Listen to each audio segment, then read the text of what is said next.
have difficulty believing what you're about to hear, but it is true. Names and places have been changed to protect not only the innocent, but the terrified. For this is the actual circumstance of a man who walks in the shadow of death, and because of the nature of our laws, can find no protection from the person who threatens to kill him. He lives today, if you can call it living, in a great American city, not knowing from 1 minute to the next when his assailant may strike. Upon his horrible predicament, we have fashioned a chilling story of suspense. And now,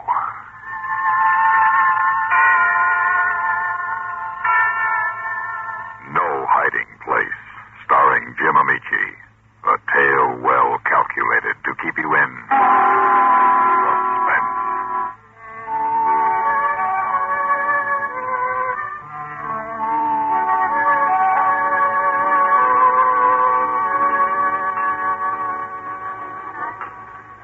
Shall I order more coffee, Mrs. Marshall? No, thanks, darling, but say it again. More coffee? No, silly. Mrs. Marshall. This is Edward Marshall. I love to hear it. So do I, Mrs. Marshall. Oh, Eddie, darling, we've got so much to celebrate tonight. Your promotion, our second anniversary.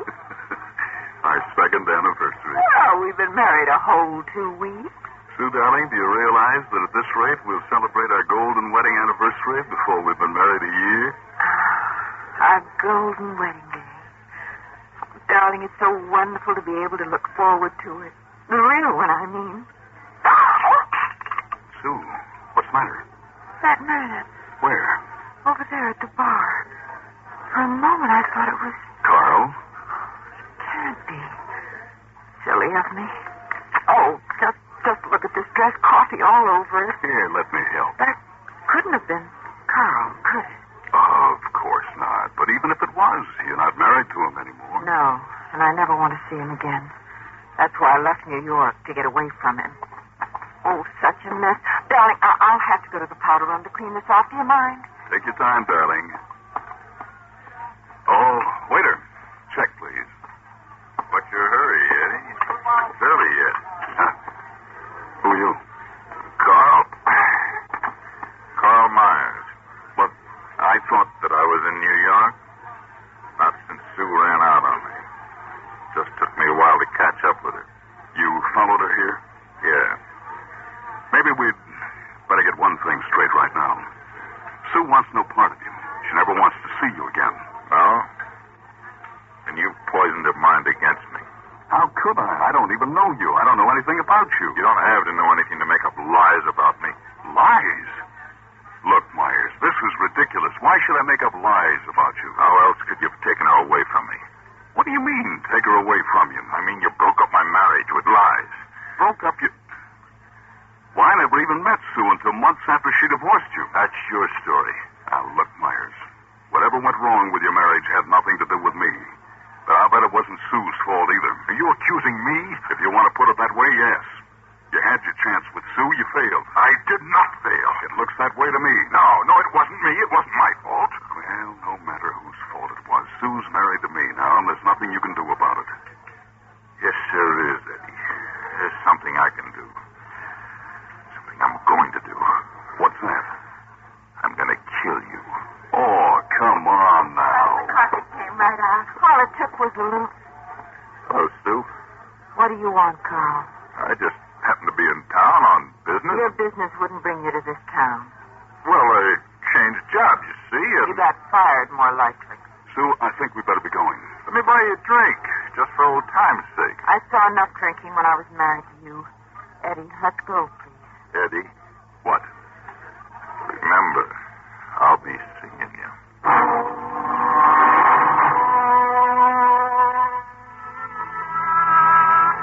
Neither Sue nor I had much to say on the drive home, but I knew that she was upset. By the time we reached home, she had quietly torn her handkerchief to shreds. Hello, Louie. Good dog, Louie. How do you see been fed today? Hmm? Oh, yes. I fed him at noon. Eddie, I'm afraid. Of what? Carl? He scares me. Now, you are being silly. Am I? He threatened to kill you, didn't he? Oh, he'd just been drinking too much, that's all. But he did threaten you. What if he did? It didn't mean... I knew it. I knew I never should have married you. Hey, what kind of talk is that? Oh, Eddie, he's got some crazy idea that... Well, every time I'd go out with somebody in New York after our divorce, Carl would get the idea that that man had broken up our marriage. He got so I was afraid to date anybody for fear that Carl would do something to him. That's the reason I left New York. I had to get away from Carl. And that's why you never wanted to talk about him. Well, I was afraid that if you knew, you'd get scared like the others. I was afraid that you wouldn't want to marry me. You don't think that would have stopped me? I love you, Sue. Oh, and I love you. But don't you see? That's why it's different this time. I wasn't married to those other men. Now Carl will be sure that you made me leave him. Honey, that doesn't make sense. Oh, it makes Carl's kind of sense. Darling, there's something inside him that keeps him from succeeding at anything. And when he fails, when he loses his job or his wife or even an argument, it's always somebody else's fault. He can't admit failure. He always blames somebody else. Honey, you've got to stop worrying about it. Eddie, let's go away. You mean run away? All right, run away. Where? You've already tried it. You've just discovered that it doesn't work. Besides, we don't have to run. If Carl gives us any trouble, I'll just go to the police. Okay, Louie. Okay. I better take him for his walk. No, let me take him. Now, don't worry. Nothing's going to happen. We'll be back in 5 minutes.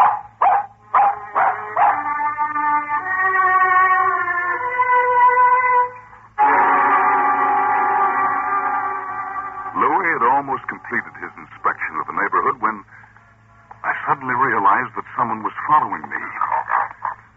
Quiet, Louis. Quiet, boy. Who's that? Who's there? Hello, Eddie. Surprised to see me again so soon? Quiet, Louis. Look, Myers, why don't you go back to New York and leave us alone? Sure. Just as soon as I finish the job I came here for. So go ahead and finish it and get out of our lives. You wouldn't want me to do that right now, would you, Eddie? Put that away. I thought you might want to see it. Take a good look, Eddie. Put it away, Carl. You're a lousy actor. I'm not acting. This is the gun, Eddie.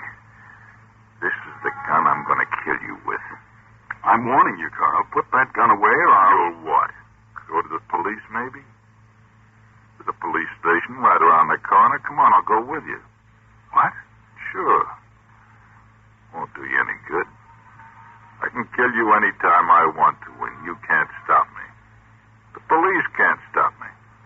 You'll see.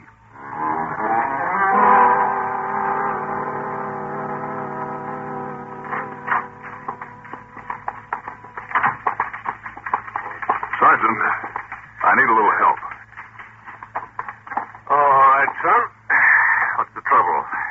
This man just pulled a gun on me and threatened to kill me. Is that right? Sergeant, if I threatened to kill my friend here, would I follow him into a police station right afterwards? You two guys know each other? Not exactly, but I'm married to his ex-wife. Oh. One of them, huh? Look, why don't you both just go home and sleep it off? But I told you, he's got a gun. You got a gun, mister? Of course not. You heard him. Search him. You'll find it. No, I can't. Unless you've got evidence, or maybe a witness. What do you mean? Well, did anybody here make this threat? No. Can you prove that he's carrying a gun? Do you know where he bought it? No. Then I can't help you. I don't see why not. You're a policeman. Isn't that what policemen are for? We got our orders. If I search this man, I can get fired from the force. Maybe sued for damages, too. What? Evidence or a witness? What if the police can't help me? Who can? Right now, son, nobody can help you. That's right, Eddie. Like the sergeant says, nobody can help you. Nobody.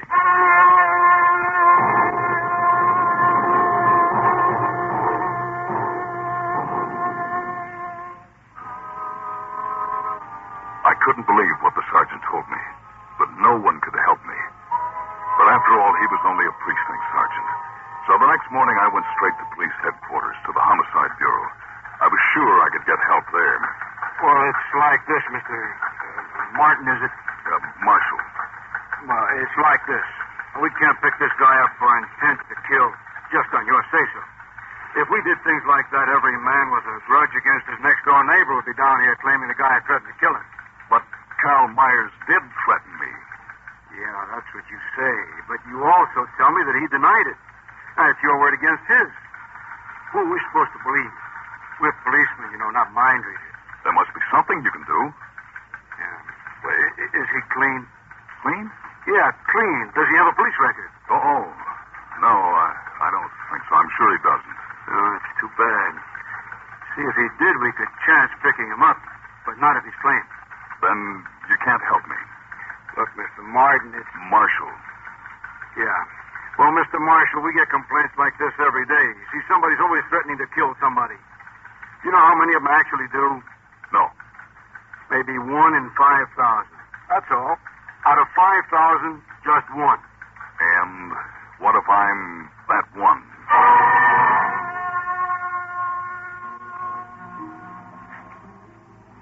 The detective had no answer to that question. A big help he was, sitting there picking his teeth while a madman stalked me. It was then that I thought of another possible answer. Carl certainly acted like a man who belonged in a mental institution. It might be just possible to have him committed. I hurried over to ask my lawyer. Well, what do you think? Will it work? Well, it's entirely possible, Eddie. Now, of course, it might not be advisable. Why not? If Carl were committed, he couldn't shoot me. Yes, if he were committed. But you just... Yes, I said it is possible, Eddie. Of course, there's no assurance that such a proceeding would result in commitment. But there is a chance, isn't there? Yes, there's a small one. I guess any chance is better than none. No, not necessarily, Eddie. To have Myers put away, you see, you'd have to sign the charge sheet against him. Now, he has the right to examine that, to learn the identity of his accuser. And if committed, which, as I said, is unlikely, he would almost certainly be released within 2-3 months. Better than ever. Exactly. So, Eddie, my advice is to drop the idea.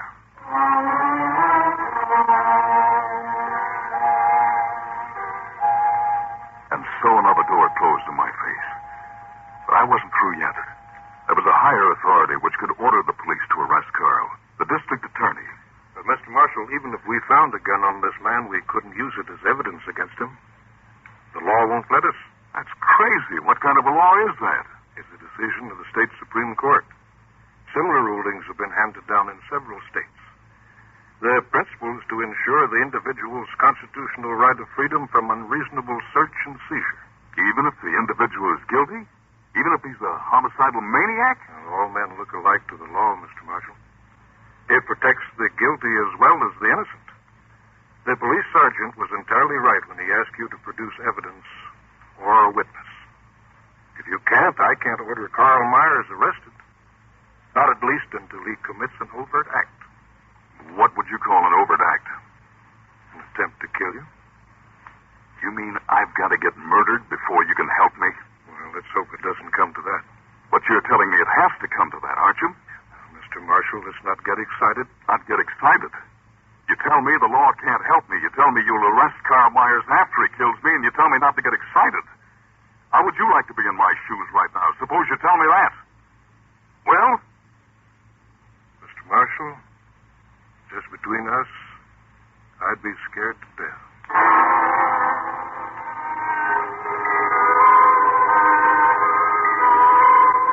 I had no place else to turn.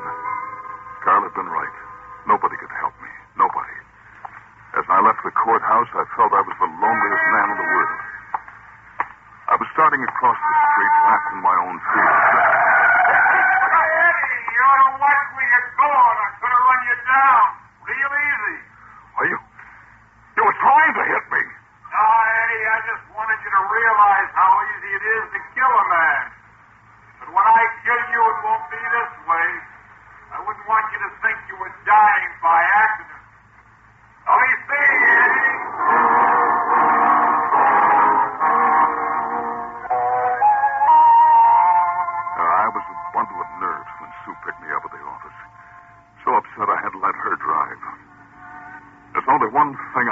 What's that?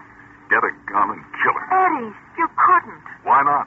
The law protects him, it protects me the same way. And what about afterwards? Afterward, I'd still be alive. And you'd be a killer. You'd be arrested, tried for murder. Is that what you want? Well, Tell me honestly. If you had a gun in your hand this minute and Carl in the sights, could you pull the trigger? no. No, I guess I don't have that kind of guts. I'm glad.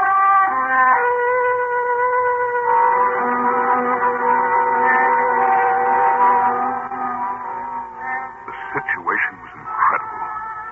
The 20th century civilization I lived in had suddenly turned into a chrome-plated, neon-lighted jungle. Its intricate system of law, built over 10,000 years, gave me no protection. I couldn't even protect myself, because I was too much a product of that civilization, too steeped in its moral code. As I nervously followed Sue from the car to the house, I realized that death could come at me unexpected, around any corner, out of any doorway. Oh, get the mail, will you, darling? Dinner will be ready in about 5 minutes. You're getting close, cousin. Sue, what's the matter? Oh, no. Oh, Eddie, how could he? How could he kill a harmless little dog and leave him hanging from the beam? Like an execution. Sue, it's a warning for me. No, Eddie, no. Yes, he means it. He's going to kill me, and I can't stop it. No, let's call the police. Call the police? I've been to the police. All I can do now is run. Eddie, don't go out. Please, you're safe. We're here. No, maybe he's still here, hiding, waiting for me. I can't just sit here and let him kill me. I've got to run. I've got to get away. Eddie! Eddie, come back! Come back!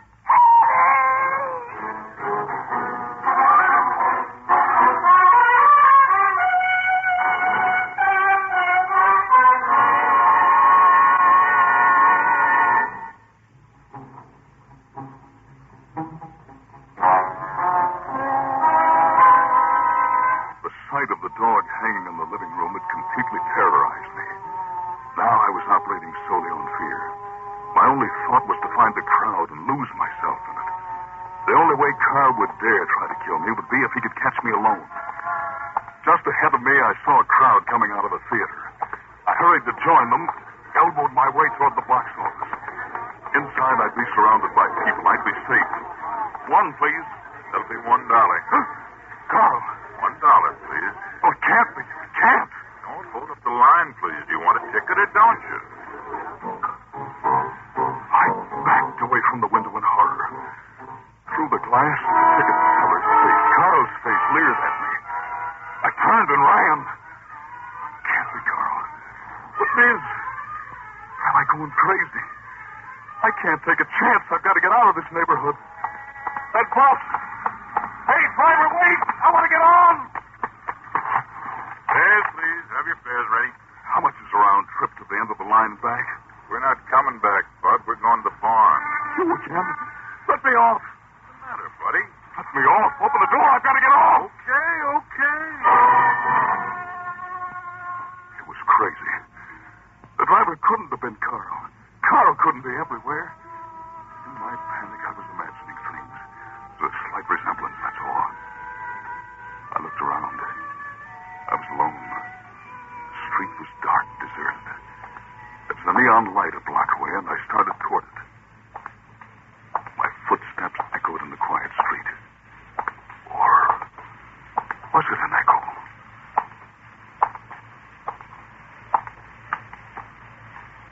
Carl? Carl? Of course it's not Carl. I've got to stop imagining things. That's just an echo. See? Just an echo. There's no one following.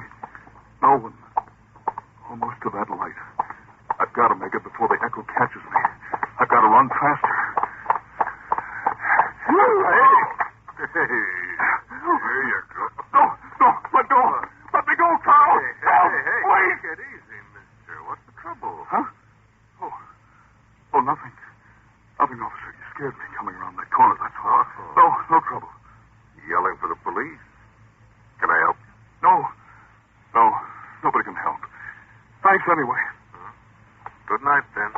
And take care. I looked at the neon sign blinking on and off. The place was a saloon. I didn't want to drink, but I wanted less to stay on that dark, deserted street. I went inside.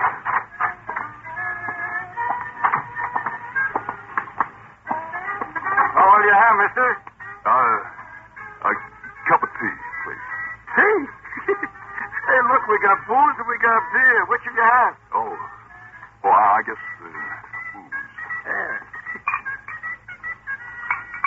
Small glass, isn't it? Oh, we got bigger?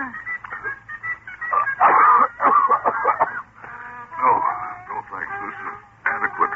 Ah, glad somebody thinks so. Another one? Thanks. Guess I will.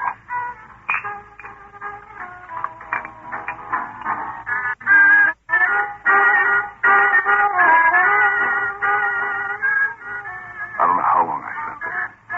The bartender kept shoving drinks at me. I felt that I had to drink or get out, and I was afraid to get out. Carl would be looking for me. Sooner or later, he'd find me, but I wanted to put that moment off as long as possible.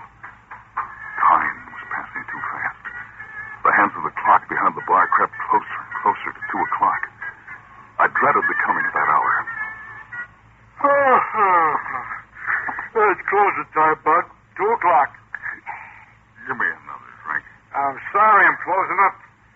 But you gotta let me have another little drink. Look, you had enough. And besides, I'd lose my license if I sold you a drink after hours. Yeah?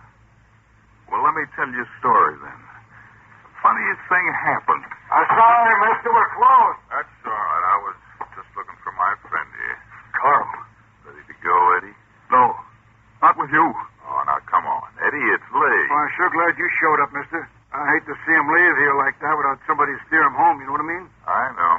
We have this problem with him all the time. Bartender, he's lying. I don't drink, honest. Oh, sure you don't. Please, he's going to kill me. Is that right? Come on, let's go, Eddie. No, please don't let him kill me. Hand with him, will you? Sure. Hey, glad to get him out of here. I got to close up. Oh, come on. Oh, he's going to kill me. I tell you, he's got a gun. Does he always get this wild? Yeah, usually. That's why we try to keep him from drinking. I mean, you know how it is. Oh, don't believe him. Boy, I sure do know how it is. Well, here he is. Good luck. Bartender, don't go away. Don't leave me with him, please. All right, Eddie.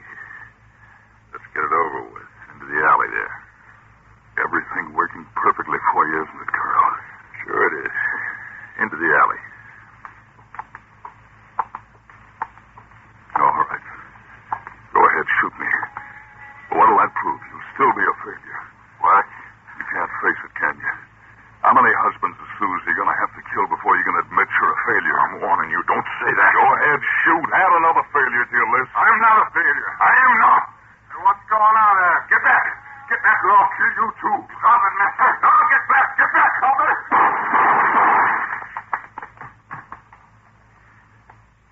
He's dead, officer. Carl's dead. Yeah. It was him or me. Mister, do you realize that crazy guy could have killed the both of us? You ought to be more careful, the friends you pick up in bars.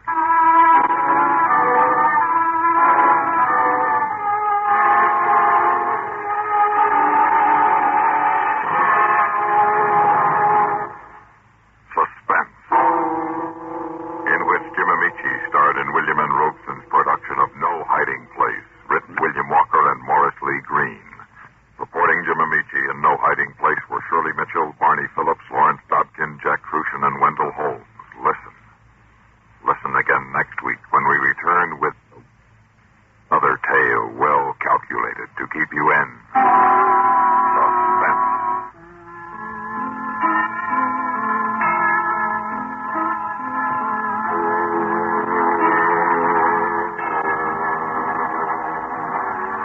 Get the complete news first on the CBS Radio Network.